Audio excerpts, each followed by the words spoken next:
마른 떡 한 조각만 있고도 허먹하는 것이 제육이 집에 가득하고도 다투는 것보다 나으니라.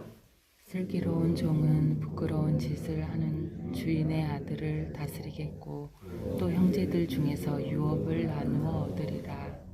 도가니는 은을, 풀무는 금을 연단하거니와 여호와는 마음을 연단하시느니라. 악을 행하는 자는 사악한 입술이 하는 말을 잘 듣고 거짓말을 하는 자는 악한 여가 하는 말에 귀를 기울이느니라. 가난한 자를 조롱하는 자는 그를 지으신 주를 멸시하는 자요 사람의 재앙을 기뻐하는 자는 형벌을 면하지 못할 자니라. 손자는 노인의 면류관이요 아비는 자식의 영환이라. 지나친 말을 하는 것도 미련한 자에게 합당하지 아니하거든 하물며 거짓말을 하는 것이 존귀한 자에게 합당하겠느냐. 뇌물은 그 임자가 보기에 보석 같은즉 그가 어디로 향하든지 형통하게 하느니라. 허물을 덮어주는 자는 사랑을 구하는 자요 그것을 거듭 말하는 자는 친한 것을 이간하는 자니라. 한마디 말로 총명한 자에게 충고하는 것이 매 100대로 미련한 자를 때리는 것보다 더욱 깊이 박히느니라. 악한 자는 반역만 힘쓰나니 그러므로 그에게 잔인한 사자가 보냄을 받으리라. 차라리 새끼 빼앗긴 암곰을 만날지언정 미련한 일을 행하는 미련한 자를 만나지 말 것이니라. 누구든지 악으로 선을 갚으면 악이 그 집을 떠나지 아니하리라. 다투는 시작은 둑에서 물이 새는 것 같은즉 싸움이 일어나기 전에 시비를 그칠 것이니라. 아멘. 네, 오늘 본문에는 지혜와 미련함과 연관해서 여러 가지 교훈들이 나열되어 있습니다. 먼저 1절 말씀을 한번 보십시오. 같이 한번 읽어보겠습니다. 마른 떡 한 조각만 있고도 허먹하는 것이 제육이 집에 가득하고도 다투는 것보다 나으니라. 아멘. 이 말씀은 재물보다 중요한 것이 화목이라는 것을 가르쳐 줍니다. 마른 떡 한 조각만 가지고 식사를 하더라도 가정이 서로 화목하다면 그것은 사랑이 가득한 가정임을 보여주는 것입니다. 그리고 경제적으로 넉넉하지 않은 중에도 이렇게 가족들이 사랑으로 화목할 수 있는 것은 가족 구성원들이 지혜로운 인격과 덕을 가지고 있기 때문입니다. 가족 구성원이 지혜롭기 때문에 가난한 중에도 서로 화목할 수가 있는 겁니다. 하지만 제육이 집에 가득하고도 서로 다투고 있다면 그것은 가족 구성원들이 그만큼 미련함을 보여줍니다. 미련하기 때문에 좋은 환경 속에서도 서로 싸우고 다투는 것입니다. 특히 여기서 제육이라는 단어는 단순한 고기를 뜻하는 게 아닙니다. 이 제육이라는 단어는 화목제를 드리고서 같이 나누어 먹는 고기를 뜻하는 말입니다. 다시 말하면 이 집안은 하나님께 화목제 제사를 드리고서도 가족 간에 서로 다투고 있는 것입니다. 이런 집안은 가족 구성원들의 성품과 인격에 아주 큰 문제가 있는 것입니다. 지극히 미련한 가족들이라고 말할 수가 있겠습니다. 우리는 외적인 물질이라든가 외적인 종교 의식보다 가족 간의 실제적인 사랑과 화목이 훨씬 더 중요하다는 것을 결코 망각하지 않아야 되겠습니다. 6절 말씀도 좋은 가정의 모습을 보여주는데 손자는 노인의 면류관이요 아비는 자식의 영화라고 합니다. 노인이 되어서 손주들까지 3대에 걸쳐 살고 있는 것은 그 자체로 복입니다. 성경적으로 자손의 번성은 복이기 때문입니다. 특히 아버지가 자식의 영화라는 것은 자식들이 아버지를 존경하고 사랑한다는 의미로서 가정의 분위기가 부모를 공경하며 받드는 분위기라는 것을 보여줍니다. 이렇게 가족들이 함께 모여 살면서 부모를 공경하며 받든다는 것은 사랑과 화목의 모습을 보여주는 것인데 이런 가정이 복된 가정입니다. 여러분 사랑과 화목 이것이 가정의 가장 중요한 가치입니다.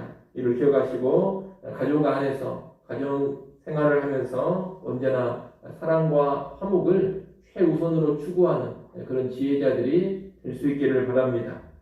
2절 말씀은 신분보다 지혜가 더 중요함을 가르쳐 줍니다. 종과 아들의 신분 차이는 비교할 수가 없습니다.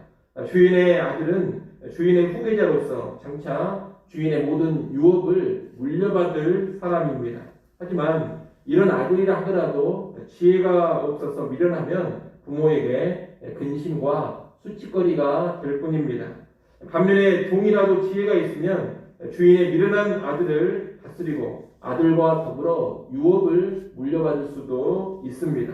이처럼 지혜라는 것은 사회적인 신분보다 더 중요하고 사회적 지위와 신분까지도 초월하는 아주 큰 가치를 지니고 있는 것입니다. 그러니 우리는 외적인 지위, 외적인 신분보다 실제적인 지혜를 더 소중히 여기고 지혜를 사모하는 그런 사람들이 되어야 하겠습니다. 3절 말씀은 연단의 중요성을 가르쳐 줍니다. 이 지혜라는 것은 거저 생기는 것이 아닙니다. 한 사람이 지혜를 갖기까지는 연단이 반드시 필요합니다. 금이나 은이 풀무와 도가니를 거쳐서 정련되듯이 사람은 고난과 시련을 통해서 그 마음이 단련되고 지혜를 얻습니다. 그래서 하나님은 시련과 고난으로 사람의 마음을 단련시키는 작업을 하시는 겁니다. 금속을 재련하는 전문가가 있듯이 하나님은 마음을 연단하는 전문가이십니다. 하나님은 우리 각 사람의 형편과 상황을 가장 잘 아시고 각 사람의 마음 또한 정확하게 알고 계십니다. 이 완전한 지식을 가지고 계신 하나님께서 각각의 사람들을 가장 적절하게 연단시켜 가시는 겁니다. 그런 적절한 하나님의 연단은 사람으로 하여금 자기의 어리석음을 깨닫게 해주고 지혜를 얻게 합니다. 그리고 새로운 인격으로 변화시켜 주는 것입니다. 우리는 이것을 알고서 우리에게 다가오는 시련과 고난을 부정적으로만 바라보지 않아야 되겠습니다. 하나님의 연단이라는 것을 우리는 꼭 알아야 됩니다. 하나님의 연단임을 알고 우리에게 찾아오는 시련과 고난을 긍정적으로 보면서 그 시련과 고난을 통해서 더욱더 연단되고 더욱더 지혜로운 사람으로 나아가기를 힘써야 하겠습니다. 4절 5절 말씀은 악을 일삼고 다른 사람을 고통스럽게 하는 악한 자들의 행태를 말하고 있습니다. 이 악한 자들은 사악한 말들을 즐겨 듣고 악한 말에 귀를 기울입니다. 바른 소리, 참된 소리는 듣지를 않습니다. 오히려 남을 해치고 관계를 파괴시키는 말들에 귀를 기울입니다. 또 그런 말들을 적극적으로 활용하면서 악을 증대시켜 갑니다. 이들은 또 가난한 자를 조롱하고 다른 사람에게 재앙이 미치는 것을 기뻐합니다. 인간에 대한 존엄, 사람에 대한 공경이 이들에게는 전혀 없는 것입니다. 이런 악한 자들은 반드시 하나님의 심판을 받게 됩니다. 그렇기 때문에 이 악한 자들은 실상 미련한 자들이라고 말할 수가 있겠습니다. 여호와를 멸시하며 악을 행하면 심판을 받는데 그것을 모르고서 악을 일삼기 때문에 미련한 자가 되는 것입니다. 우리는 그런 미련한 자의 반열에서 벗어나서 언제 여호와를 경외하면서 사람을 귀하게 여기고 선을 행하는 그런 지혜자로 살아갈 수 있어야 하겠습니다. 7절과 9절 말씀은 말과 연관된 내용을 다루고 있습니다. 7절에 보면 지나친 말을 하는 것도 미련한 자에게 합당하지 아니하거든 하물며 거짓말을 하는 것이 존귀한 자에게 합당하겠느냐라고 합니다. 지나친 말이란 많은 말을 의미할 수도 있고 탁월한 말을 의미할 수도 있습니다. 미련한 자는 지적으로나 도덕적으로 어리석은 사람이기 때문에 많은 말이든 탁월한 말이든 어울리지가 않습니다. 하물며 속이는 말이 존귀한 자에게 합당할 리가 없다는 것입니다. 이 7절 말씀은 한마디로 하면 지혜로운 존귀한 사람은 결코 거짓을 말하지 않는다 이런 말씀입니다. 9절은 미련한 사람은 허물을 거듭말하고 들추면서 관계를 파괴시키지만 지혜로운 사람은 허물을 덮어주면서 사랑의 관계를 이루어감을 말씀하고 있습니다. 상대방의 허물을 침묵으로 덮어주느냐 아니면 떠벌리고 다니느냐 이것이 지혜자와 미련한 자를 구분한다는 겁니다. 여러분 지혜자는 진실을 말합니다. 하지만 그와 더불어서 허물을 침묵으로 덮을 줄도 아는 사람입니다. 그러니 우리의 언어 생활이 그런 지혜자의 언어 생활이 될 수 있기를 바랍니다. 거짓을 말하지 않고 진실을 말하면서도 상대방의 허물은 또 덮어주고 침묵할 줄 아는 사람, 이런 사람이 지혜로운 사람입니다. 그러니 꼭 그런 언어 생활에 힘쓸 수 있기를 간절히 소원합니다. 8절은 뇌물에 관한 말씀인데 뇌물의 효력을 말해주고 있습니다. 이 말씀은 뇌물이 이렇게 효력이 있으니 뇌물을 잘 사용하거라 이런 의도에서 주신 것이 아닙니다. 단순히 뇌물이 현실 세계에서 갖는 힘만을 이 8절 말씀은 언급하고 있을 뿐입니다. 뇌물이 이렇게 실제적인 효력이 있기 때문에 사람들은 뇌물을 보석처럼 여깁니다. 아주 중요하게 여기면서 소중하게 사용을 한다는 겁니다.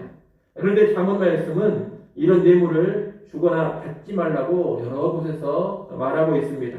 사실 뇌물이라는 것이 효력이 없다면 아무도 그 뇌물을 쓰지 않을 겁니다. 분명히 현실 세계에서 뇌물의 효력이 있기 때문에 사람들은 뇌물을 쓰는 겁니다. 또 그렇기 때문에 많은 사람들은 뇌물의 유혹에 넘어가서 뇌물을 통해 어떤 일들을 해결해 보려고 하는 겁니다. 상당한 효력이 있기 때문에 뇌물을 받쳐볼까 하는 그런 마음도 생기는 것이고 또 그 효력을 한번 맛본 사람들은 계속해서 뇌물을 중요한 인생의 방편으로 활용하면서 살아간다는 겁니다.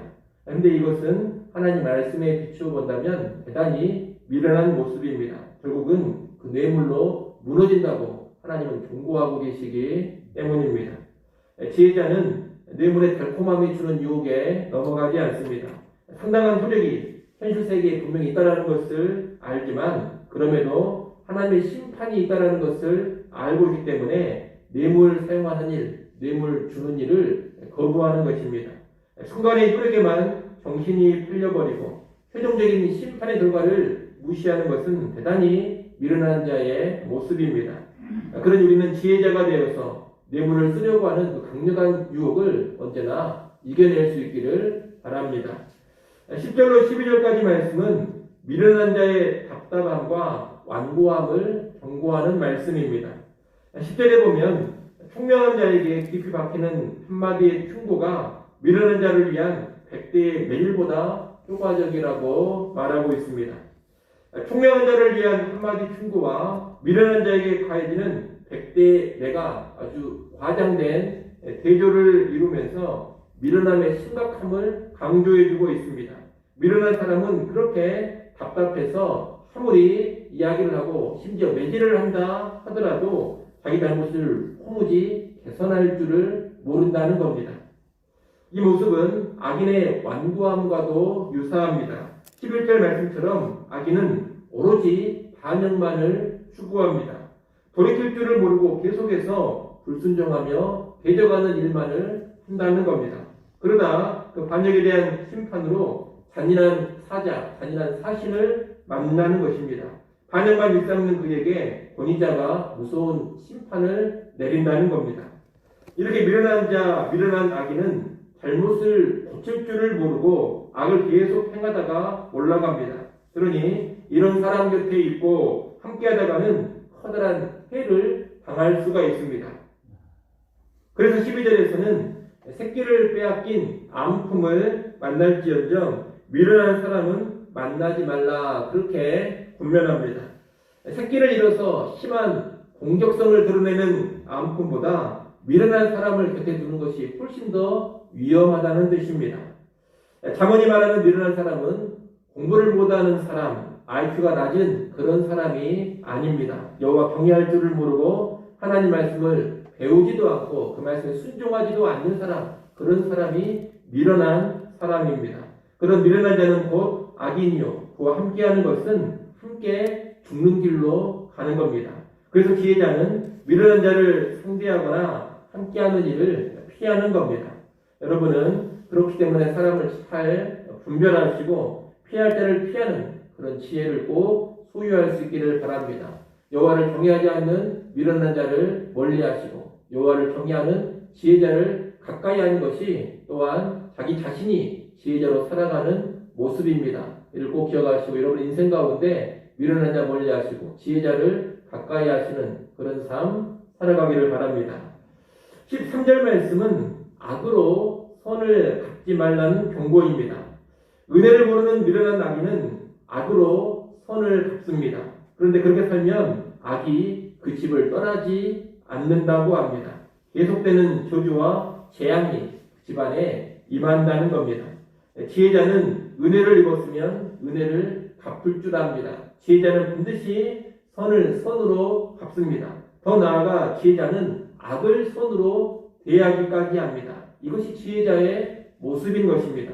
그런데 우리는 그런 지혜자로 꼭 살아갈 수 있어야겠습니다. 여러분 은혜 받은 것이 있으면 꼭 그 은혜를 갚아가십시오. 이것은 하나님을 향해서나 사람을 향해서나 마찬가지입니다.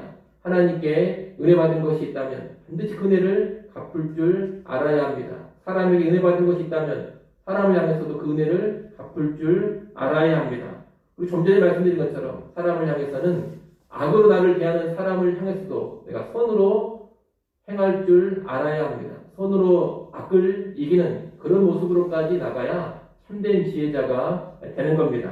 그런 이 땅 살아가실 때 하나님을 향해서나 사람을 향해서 언제나 선으로만 행해가는 그런 지혜자들 꼭 될 수 있기를 간절히 바랍니다. 마지막 14절 말씀은 다툼에 관한 말씀인데 큰 싸움이 일어나기 전에 시시비비를 따지는 그런 일을 그만두라는 권면의 말씀입니다. 작고 번거로운 문제로 시작된 다툼이 커다란 싸움이 될 때가 아주 많습니다. 우리 일상에서도 그런 일들을 많이 겪을 것입니다. 가정에서나 교회에서나 사회에서 별것 아닌 사소한 일이었는데 그 사소한 일이 처음에 잘 처리가 되지 않아서 아주 크고 심한 갈등과 분쟁으로 나갈 때가 많다는 겁니다. 지혜자는 사소한 것을 따지면서 다투지 않습니다. 작은 문제들은 참고 넘어갈 줄을 알고 작은 손해본 것도 그냥 감수해 버릴 줄 압니다. 또 인간관계에서 섭섭하고 불쾌하고 언짢은 것들도 시원스럽게 넘길 줄을 압니다. 이를 통해서 큰 싸움을 미리 피하는 것입니다. 작고 사소한 문제를 큰 싸움으로 끌고 가는 것은 전형적인 미련한 자의 특징입니다. 지혜자는 대수롭지 않은 것을 결코 큰 싸움으로 만들지 않습니다. 그러니 오늘 우리는 가정과 교회와 사회에서 꼭 그런 지혜로 살아갈 수 있기를 바랍니다. 여러분 작은 것으로 큰 다툼 결코 일으키지 마십시오. 특별히 가정에서 가족들을 대할 때, 교회에서 성도들을 대할 때 사소한 것을 가지고 크게 다투지 않기를 바랍니다. 꼭 그런 지혜자로 살아갈 수 있기를 간절히 소원합니다. 기도하겠습니다.